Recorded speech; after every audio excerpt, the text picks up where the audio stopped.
अऊज़ु बिल्लाहि मिनश्शैतानिर्रजीम। बिस्मिल्लाहिर्रहमानिर्रहीम। बिस्मिल्लाहिर्रहमानिर्रहीम। यौम नहशुरुल मुत्तक़ीना इलर रहमानी वफ़दा। सुभान अल्लाह। अब यहाँ मोमिनीन की शान और अज़मत को बताया जा रहा है, उनकी इज़्ज़त, उनकी तकरीम, उनकी ताज़ीम, उनका एजाज़, क़यामत में उन्हें कैसे लाया जाएगा और उनकी शान का आलम क्या होगा, इसको बताया जा रहा है। सुभान अल्लाह।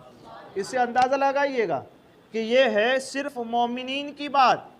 अब मोमिनीन से ऊपर है सालिहीन, सालिहीन से ऊपर है शुहदा, शुहदा से ऊपर है सिद्दीकीन, और सिद्दीकीन से ऊपर है नबीगीन, और नबीगीन से ऊपर है उलुल आज़्म अंबिया, और उलुल आज़्म अंबिया से ऊपर है हमारे आका। तो मोमिनों की शान क्या है, इसको समाअत कीजिए और अंदाज़ा लगाइए कि उस दिन अंबिया की शान और शौकत का आलम क्या होगा। यौम नहशुरुल मुत्तक़ीना इलर रहमानी वफ़दा। याद करो जिस दिन हम परहेजगारों को रहमान की तरफ मेहमान बना करके लाएंगे। सुभान अल्लाह। ना एक बादशाह का अगर कोई मेहमान बन जाए तो दुनिया उसके गुण गाती है, कितना अच्छा है ये कि जिसे बादशाह ने अपना मेहमान बनाया। मैंने कहा ओ उम्मती, अपनी किस्मत पे नाज करके अगर तू अच्छा बन करके, हुजूर का वफादार बन करके जाएगा तो रहमान तुझे मेहमान बनाएगा। ये बताया जा रहा है कि याद करो जिस दिन हम परहेजगारों को रहमान की तरफ मेहमान बना करके ले जाएंगे। महबूब, आपकी तबलीग को जिन्होंने नहीं माना उनको छोड़िए, जिन्होंने माना उनको कहिए कि कल तुम्हारी शान इतनी बुलंद होगी। उनको तरगीब दीजिए, उनके लिए अच्छे कलमात उनको कहिए ताकि वो इस दीन पर मजबूती के साथ कायम रहें और इसके सबब कल उन्हें जन्नत में जाना नसीब हो जाए। कैसी अज़मत होगी और कैसी शान होगी, सुने इसको कि हज़रत अलीउल मुर्तज़ा शेर खुदा मुश्किल कुशा करमल्लाहु ताला वजहुल करीम इरशाद फरमाते हैं, नबी अकरम नूर मुजस्सम सल्लल्लाहु अलैहि वसल्लम ने इरशाद फरमाया, अल्लाह की कसम, परहेजगारों को उनके कदमों पर चलाकर नहीं लाया जाएगा।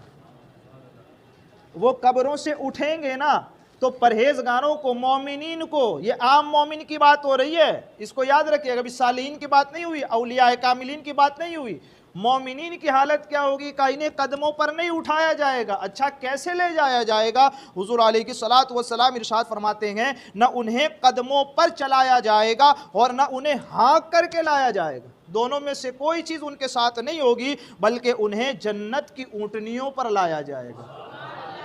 वो कब्रों से उठेंगे ना तो कहा जाएगा ठहरो यहीं, जन्नत से ऊँटनियाँ इन परहेजगारों के लिए मंगवाई जाएगी। तो कहा जब मोमिनीन आम हो तो फिर ऊँटनियाँ आती हो, तो फिर शोहदा और सिद्दीकीन जाएंगे तो फिर कौन सी चीज़ उन्हें लेकर के जाएगी? और न उन्हें हाँक कर लाया जाएगा बल्कि उन्हें जन्नत की ऊँटनियों पर लाया जाएगा। कैसी होंगी का उसके मिसल मखलूक और कायनात ने कभी ऊँटनी देखी भी नहीं होगी, ऐसी ऊँटनी पर उनको लेकर के जाएगा। आगे और इरशाद फरमाते हैं, निरा इतना नहीं, वो जिस ऊँट पर कजावा रखा जाता है ना, ऊँट की नंगी पीठ पे तो नहीं बैठते, ऊँट पे कजावा रखा जाता है, फरमाते हैं उसके कजावे सोने के होंगे।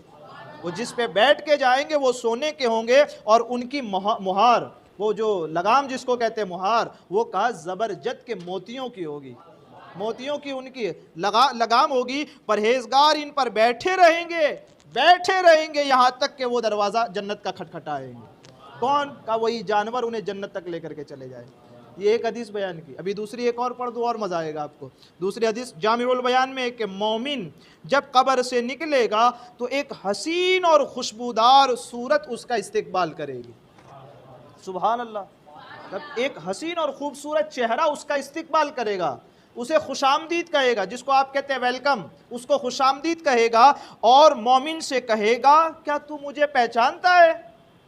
वो खूबसूरत शक्ल जब आएगी ना उसके सामने, देखा तो कभी नहीं होगा, कई हज़ारों साल कब्र में सोया रहा होगा, और जब उठेगा तो अचानक उतनी खूबसूरत हसीन सूरत को देखेगा जिससे खुशबू निकल रही होगी, तो अंदाज़ा तो नहीं लगा पाएगा कि कौन है। अब वो शक्ल उसे पूछेगी, तो मुझे पहचानता है? मोमिन कहेगा, नहीं, मैं तुझे नहीं जानता, बेशक अल्लाह ताला ने तुझे बहुत पाकीज़ा खुशबू अता की और तेरी सूरत भी बहुत खूबसूरत बनाई।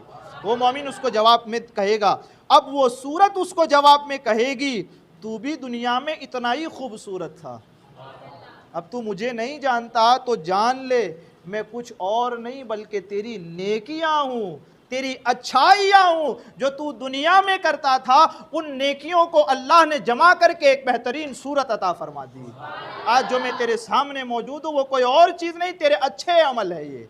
जब तेरा नेक अमल हूँ, मैं दुनिया में बहुत अरसा तुझ पर सवार रहा, आज तू मुझ पर सवार हो जा और जन्नत की तरफ मैं तुझे लेकर के चलता हूँ।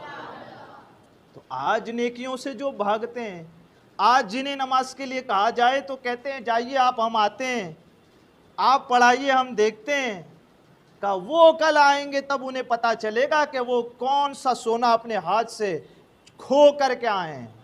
ये अमल होंगे, अच्छाइयाँ होगी, वो अच्छाइयाँ उसे अपने साथ जन्नत की तरफ लेकर के जाए। और ये आम मोमिनीन का हाल होगा। अब यही मोमिन अल्लाह को राज़ी करके अल्लाह से करीब हो जाए तो आम मोमिन के लिए ऊँटनी आए, उसके नेक आमाल बन सबर करके उसके सामने आए, तो जो अल्लाह को राज़ी करके और उसका मुकर्रब बंदा बन करके जाए तो उसके लिए कितना इनाम और इकराम होगा।